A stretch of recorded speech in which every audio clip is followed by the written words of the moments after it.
Good morning.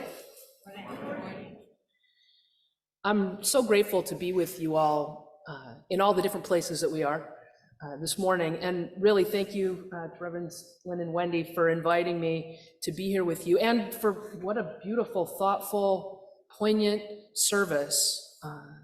I'm just so grateful to be part of this. It's been 21 years since that clear blue Tuesday morning.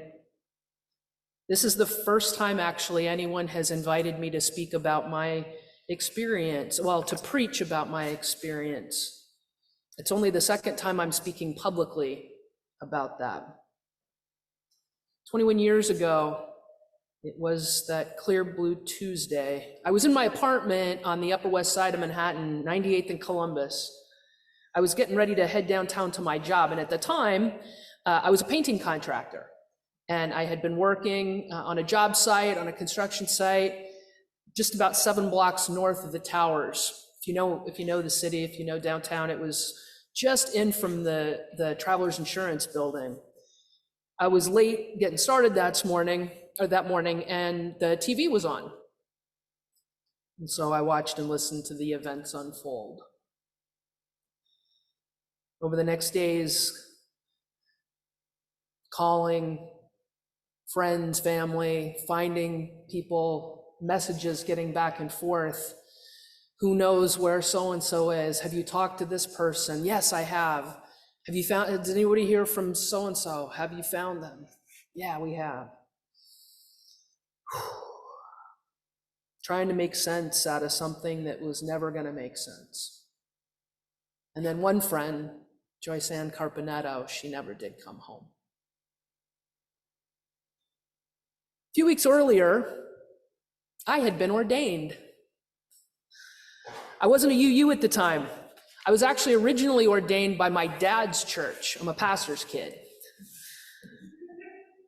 My dad was an independent Congregationalist, and the plan had been for me to work, to be a chaplain, to be what we would call a community minister, and work with LGBT youth and young adults, helping them navigate spiritual connection.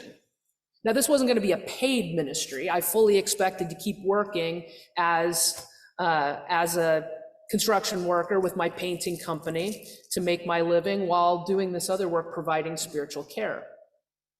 Nowadays, we call that being a bivocational minister. And that's what I figured I would do. So later that week, I was back with my crew on the construction job, right? 7 blocks north of where the towers used to be. We all had to wear respirators. We also had to be escorted in and out of, at that point, what was a restricted zone, that part of Manhattan. I'll never forget walking out. We were just on the 2nd floor working on this apartment on a 2nd floor, and there was a roof awning over like a store entrance that we could walk out the window. It's lower Manhattan, these are big windows. Walk out and you could look right down the avenue. And normally you would have looked down the avenue and had seen the towers. Instead, just maybe a week and a half, 2 weeks after, you look down the avenue and there was debris as high as the 3-story buildings at the end of this street, where there was no street continuing on. It was just debris. It was just debris 3 stories high. Anyway, I don't remember where I first heard about St. Paul's Chapel. Might have been a conversation with one of the guys who was escorting us back and forth to that site. As we'd talk with them, it would take a while before we'd get permission every morning to be able to get there. We'd have to go as a construction crew, meet at a particular block, and hope that somebody would let us go down to where we were working. And at the end of the day, they would come pick us up and take us back out of these, restricted zones. So we'd wound up talking. And wherever I heard about it, I had heard that St. Paul's Chapel was a place where rescue workers would get to take breaks and get some food. Some of you may have heard of it. And they could get, we used to hear stories about boots melting, right? And they needed socks. A lot of non-New Yorkers would call me over those weeks and really those months and ask what they could do. Well, once I started hearing about these needs, I said, well, you can send socks. So they did. People started sending me socks. And then I had to figure out what I was going to do with all these socks. But I did. I found out, again, you would hear, okay, you could take them to St. Paul's. So I collected them, and I pretty soon after those socks, and then gloves were coming in, and then it started getting cold, and sweatshirts. And along with that, handmade cards. I had a lot of friends who were teachers, and they would, once they heard that I would collect things, they started sending cards and cards and cards. And I started taking them downtown. Now, if you're not familiar with St. Paul's Chapel, it is the oldest continually open public building in New York City. It was a church before the United States was a country. St. Paul's is the church George Washington prayed in the day he was inaugurated, the first president of the United States. It's located just across the street from the World Trade Center. Within days of the towers falling, Reverend Lyndon Harris, who that was his parish, he opened up the doors of this historic church and began feeding the workers from the porches. Ultimately, it became a respite center that remained open to workers from September 15th until the recovery was closed at the end of May, beginning of June of 2002. So I used to haul boxes of donations, these cards and socks and stuff, and hand it over to the volunteers at the gate, because it was only workers that were permitted inside the gate. You may have seen pictures of this. At some point, people began to bring photographs, shirts, messages, and hang them on the gates and all around the church. It became a place to come. It became a shrine to some degree. It also became a place of contemplation just around the outside of it, even for folks that weren't there to get respite. So I'd go, I'd drop things off, they'd thank me, and a couple weeks later, I'd come back with another box or a couple of boxes full of stuff. Eventually, one of the regulars, a Methodist minister who happened to come and collect this stuff from me, we started to talk, and at some point, our conversation got around to volunteering. And the next thing you know, I wound up doing overnight shifts twice a week. And ultimately, I wound up spending 6 months as a chaplain at Ground Zero. I worked overnights because I was young at the time. I was 31, 32 years old. I didn't have a family. My regular job was pretty flexible, so I worked shifts that other folks either wouldn't or couldn't do. It wasn't convenient. And they were long nights, 12 hours, 9 at night till 9 in the morning. It was a busy place. The church could sleep somewhere around 70 workers at a time. Between the cots that had been donated and were put anywhere there was room to just people sleeping in pews up in the balcony or on the main floor, the walls were covered, and I mean covered, in art and cards, handmade notes sent from all over the country and really from all over the world. If you've ever been there, if you've seen pictures, I recommend going, but it's not a grand cathedral. It was built, 1700s. It's a kind of a big room with a balcony, a tiny little kitchen, and I mean a tiny little kitchen, and a couple of little bathrooms. That's it. But the ministry of that place was transformative. Open 24 hours a day, 7 days a week, from September 15th, 2001 to June 2nd, 2002. St. Paul's served over 500,000 meals to workers.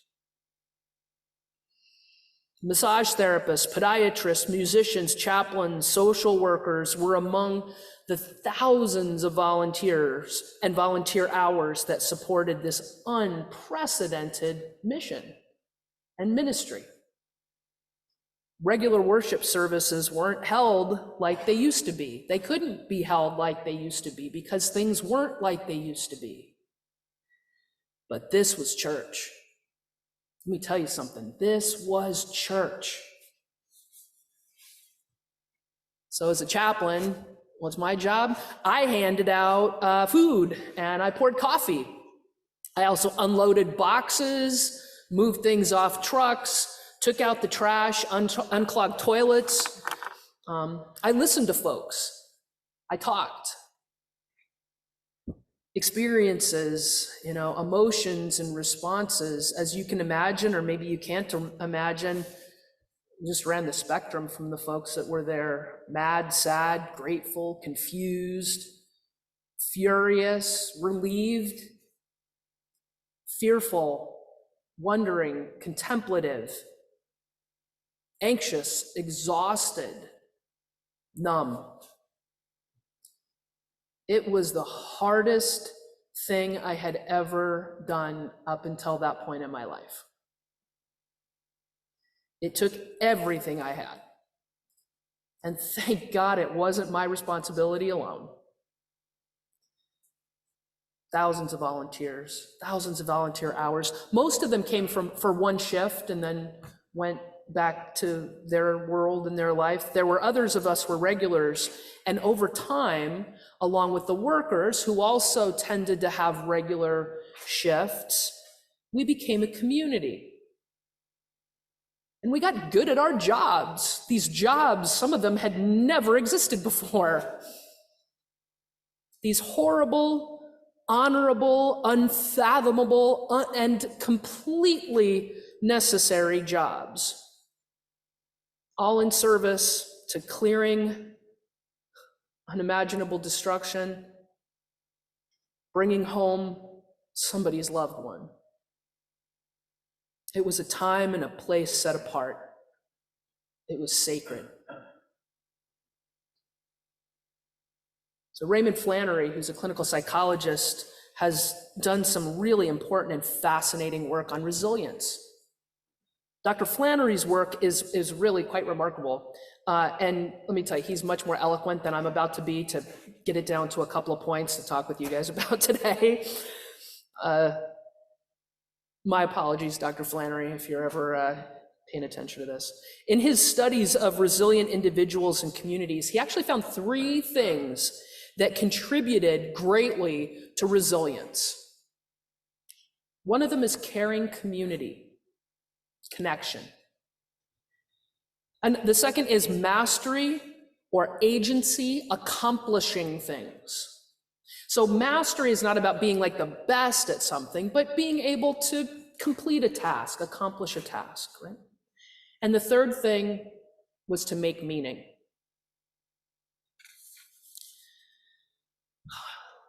You take that framework and apply that to the mission and the ministry that we were navigating at St. Paul's. First of all, we had a critical incident. This was working at ground zero. And we had made caring community, the incredible people at St. Paul's, between the volunteers, the workers, everybody there, caring community. And then we had mastery. Make no mistake, it was chaos. There was no mastering or getting everything completely right, because every day something was different. There's something about working with a lot of different people. Everybody has a different idea about the way things are supposed to work, right? And with literally thousands of volunteers, dozens every single day, some of them working one shift, would come in and decide everything was organized completely wrong and it was their responsibility to completely reorganize the place. Maybe that feels familiar for some of you. What was wild is to watch those that were there, for those of us that were there regularly, to watch this pattern of allowing people to get their needs met, to come and reorganize everything, knowing that the next day somebody would come and decide that was completely ridiculous and need to reorganize it again. The mastery for some of us came in being able to navigate that flow, support people in their need, to manage their anxiety through the different things and ways that were happening, right? And ultimately, there was a rhythm about how to work in that kind of environment.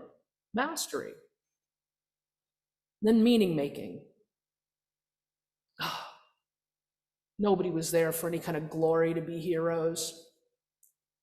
Some of that hero making that happened over the course of those months was incredibly damaging to the people those ideas were really foisted upon. So nobody was there for that. It was in service to something much bigger than any of us. The work that was done, be it on site, being in support of those working on site, that work made a difference. So jump back to my story. After the site closed in early summer of 2002, I ended up initially going to what I was thinking doing, getting some training. I ended up attending a critical incident workshop that was led by responders who had been part of, from Oklahoma City, who had been part of the response to the Murrah building bombing in 1996. Like I said, I thought I was going for a training. What it turned out I was there for was a process that would begin healing. This group of us that was there, we were taken through a number of processes over a 3-day retreat, all geared, again, to build community and to begin this process of healing. And that workshop saved my ministry, because I know I would not be 21 years later still able to do this work had I not spent those 3 days with those people, unbeknownst to me, that I needed that kind of support. I ended up in that time learning that process after finding what a transformative experience that was for me. It wasn't all of the healing that I needed, but it began, right? It began there. I ended up going and learning the process that they provided. I learned it and have started to use those tools in the work that I was doing. Ultimately, I became a trainer. I'm now on the national faculty of the organization that provides this kind of work. Learned a skill, found a community, built something, figured out that the work that I do, that I have a kind of a gift for this, and that this work helps me to make meaning of tragedies that happen. It's become the focus of my vocation and career these past 2 decades, initially as a civilian and now as a chaplain with the Air National Guard. I served the 109th Airlift Wing right here in Scotia. I was at drill this morning. It came over just after worship ended there. Those tools, those skills, those seeds that were planted have allowed me to keep doing this work. The resilience outlined by Raymond Flannery has been a foundation. I've been building on it for 20 years. And here today, September 11th, 2022, this world is different than it was 21 years ago for a whole lot of different reasons. Right? We've had decades of armed conflict, civil unrest in this country in support of civil rights for so many to whom it's been denied. Not to mention domestic terrorism of January 6th. Right? And then 2.5 years of a worldwide pandemic that's claimed the lives of over 6.5 million people around the world. And over 1 million people just here in the United States. It's so huge. And you know what? Worldwide pandemic is so abstract.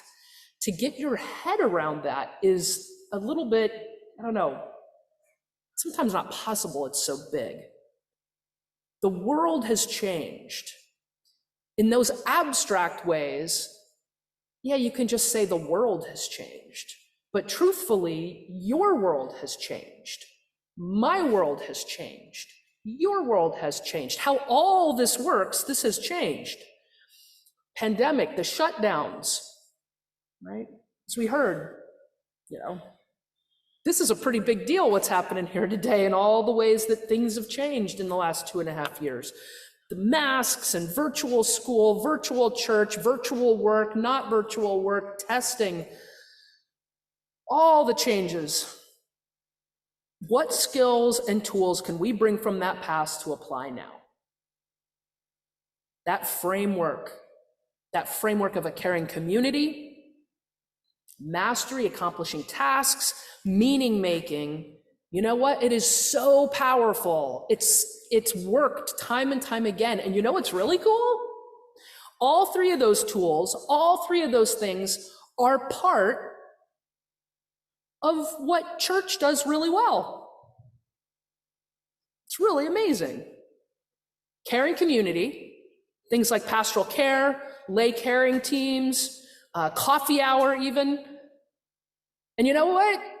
Whether you realize it or not, there may be some resistance to this, but I got to tell you, caring connections happen across distance just as much as they happen in person.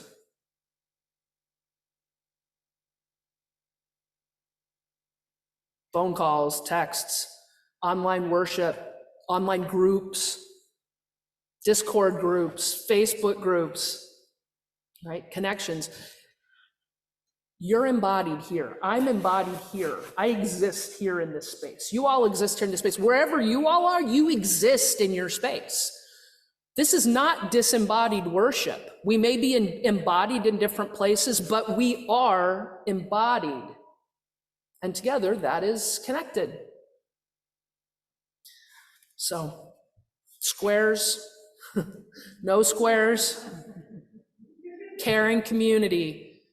Caring community happens in all these ways, and innovations are just getting better and better. Mastering agency, things like being on committees, volunteering hours, being on the board, spiritual practices. These are these things that you can accomplish. These are tasks that can happen, things that you can get better at, things that you can do. Again, things that we do in religious community and spiritual community and church all the time. And then making meaning. Oh, spiritual home is a process of making meaning. Individual and collective journeys of spiritual home. And this is something that we do in good times, in bad times, in the in-between times. It's just part of who we are and what we do. Faith communities, a natural hotbed of resilience. And you know what? We got to keep this in mind because change is going to keep happening. Change is going to keep happening. Who knows where? Who knows how? The one thing I can tell you, it's going to be different. It's always going to be different. And change isn't always bad, right? We have a change today. The nursery is open, right? The nursery is open. Technology is happening. Sometimes it's working well, sometimes it's not. But engagement, there's something different. There's a new worship experience. Again, something is always going to be a little different. But when the next thing comes, and there's, like I said, always going to be a next thing, be it large, small, whatever. For some, it's going to be more community oriented. For some, it will be individual, that next thing. Remember these lessons of the past. Remember these skills that we practice at church. I believe it's James Luther Adams, and I'm not going to get this quote exactly right, who said, church is where we get to practice what it is to be human. Well, these resilience tools, church is a place to practice it so that when you go out, you have greater tools and skills to be able to live, embody your faith. Not just here while we're in this circle or in these squares, but out there too. Caring community. So don't forget to stay connected. And then find something to do, find something to accomplish, find something to practice. Always better to do with community. And then explore and reflect on what that means. You know, a colleague and a friend I volunteered with at St. Paul's, she's a social worker. And she'd been doing social work for decades at that point. Her name is Irene Hajisaba. She lives out on Long Island and was just turned into a dear friend and mentor. We worked together both at St. Paul's, but then worked with Project New York Cope later. And I remember on the first anniversary, she was asked to speak at an event, an impromptu speech she was asked to give. And she said something really profound. She said, you know what? We were built to heal. We were built to heal. Using these tools, don't do it alone. Regardless of what comes next, regardless of what's happening now. be together, think of something to do, and then figure out what it means to you. We're built to heal. May it be so. Never forget. Amen.